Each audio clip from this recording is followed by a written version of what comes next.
Welcome to Civil War 160th and 60 from the staff at Ulysses S. Grant National Historic Site in St. Louis, Missouri. Behind us is the historic Whitehaven home where First Lady Julia Dent Grant grew up. It was here that Ulysses S. Grant courted Julia while stationed with the Army at nearby Jefferson Barracks.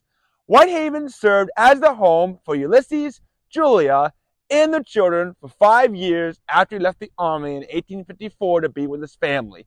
For his family, Ulysses farmed here alongside African-American laborers enslaved by the Dent family.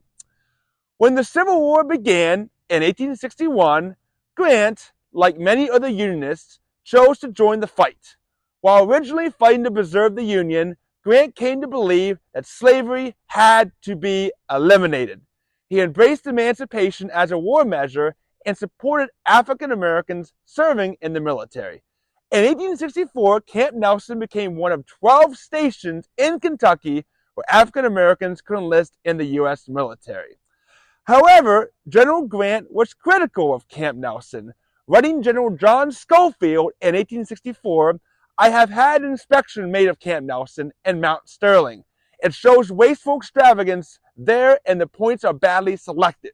It seems to me that Camp Nelson should be broken up entirely and the public property issued will be of service.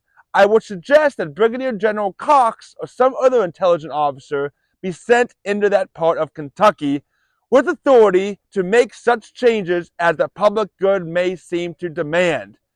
Despite Grant's recommendation that Camp Nelson be closed, the site endured. Camp Nelson became a vital recruitment and training center for the United States Colored Troops, the third largest in the country. It also served as a refugee camp for enslaved people seeking freedom. You can learn more from our friends at Camp Nelson National Monument.